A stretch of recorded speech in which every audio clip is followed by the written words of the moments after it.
Ito tayo ng balatong or munggo.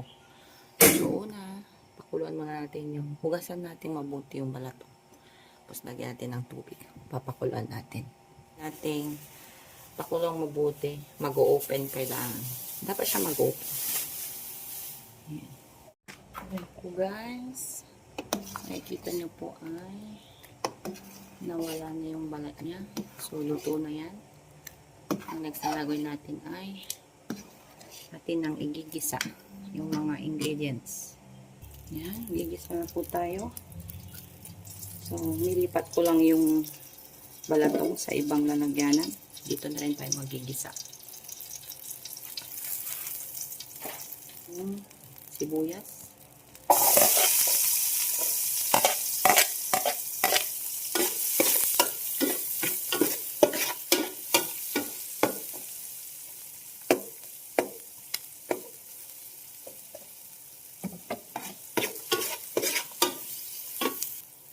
Sunod natin yung bawang.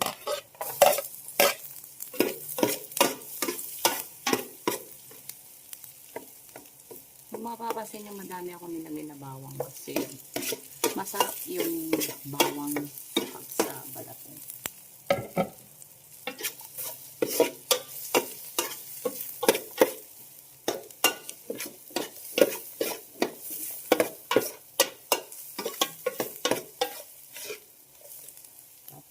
Yung ating luya, kunti lang.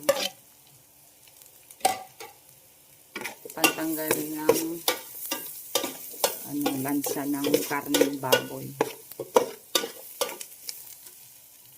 Pag lumabas na yung aroma niya, nag golden brown na, lagay na natin yung karne natin.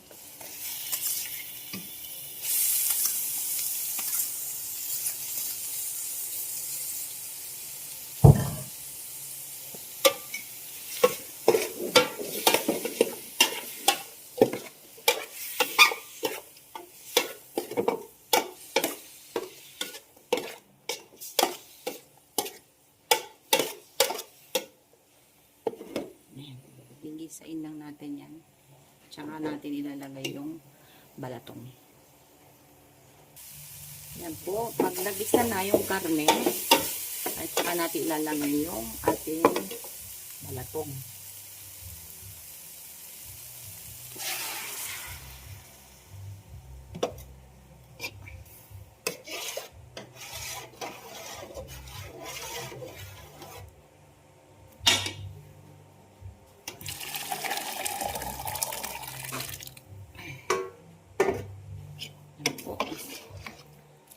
Pupuloy na lang natin yan.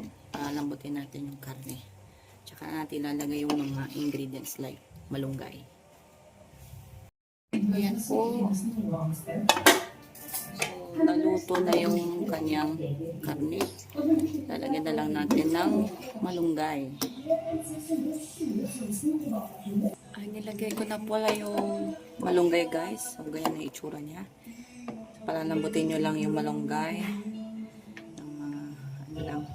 2 to 3 minutes lang. Tapos, timplahan nyo according to your taste. And that's all, guys. Thank you for watching.